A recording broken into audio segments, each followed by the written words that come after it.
ajarannya tentang roti hidup, banyak dari murid-muridnya berkata, "Perkataan ini keras, siapakah yang sanggup mendengarkannya?"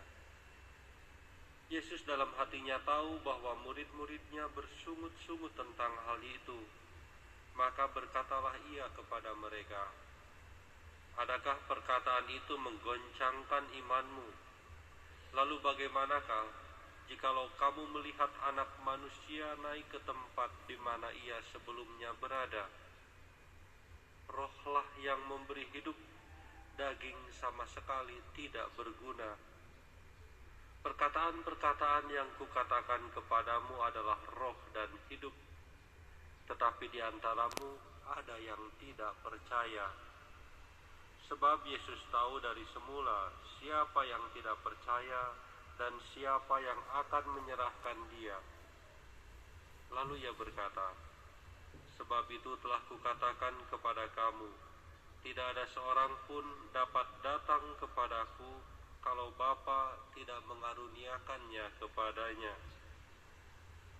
Mulai dari waktu itu, banyak murid Yesus mengundurkan diri dan tidak lagi mengikuti dia. Maka kata Yesus kepada ke-12 muridnya, "Apakah kamu tidak mau pergi juga?"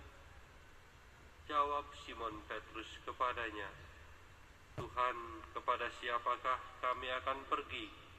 Perkataanmu adalah perkataan yang hidup, perkataan hidup yang kekal. Kami telah percaya dan tahu bahwa Engkau adalah yang kudus dari Allah." Demikianlah sabda Tuhan. Terpujilah Kristus. Saudara-saudari yang terkasih,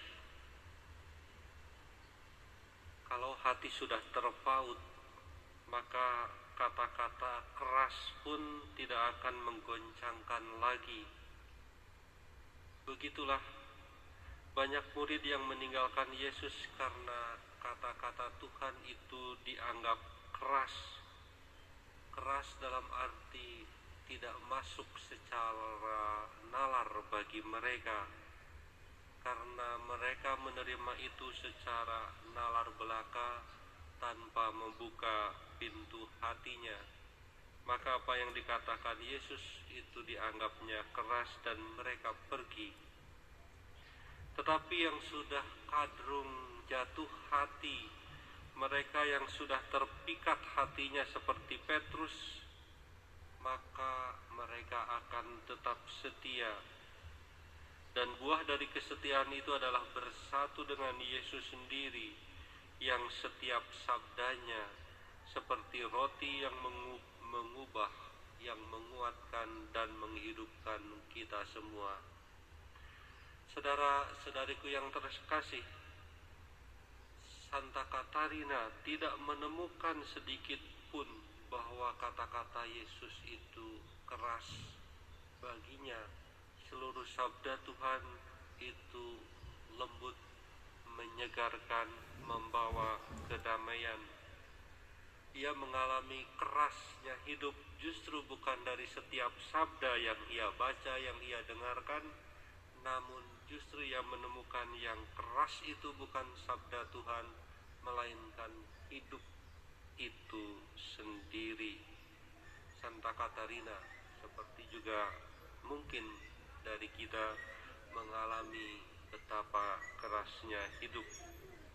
Dan hanya orang yang hatinya sudah terpaut pada Tuhan yang akan membuatnya berani menghadapi kekerasan. Demikian Santa Katarina, hatinya sudah terpikat, terpaut, tak bisa dialihkan dari Tuhan, maka segala kekerasan hidup ia hadapi.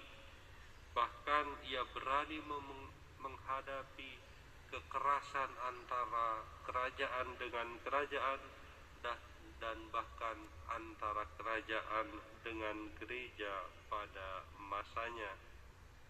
Kelembutan hatinya dan keberanian tekadnya untuk menghadapi kekerasan membuat ia menjadi seorang pujangga gereja. Saudara-saudari yang terkasih, Lantas bagaimana dengan kita? Apakah persoalan-persoalan hidup atau kerasnya hidup itu membuat kita semakin mendekat kepada Tuhan atau semakin meninggalkan Tuhan?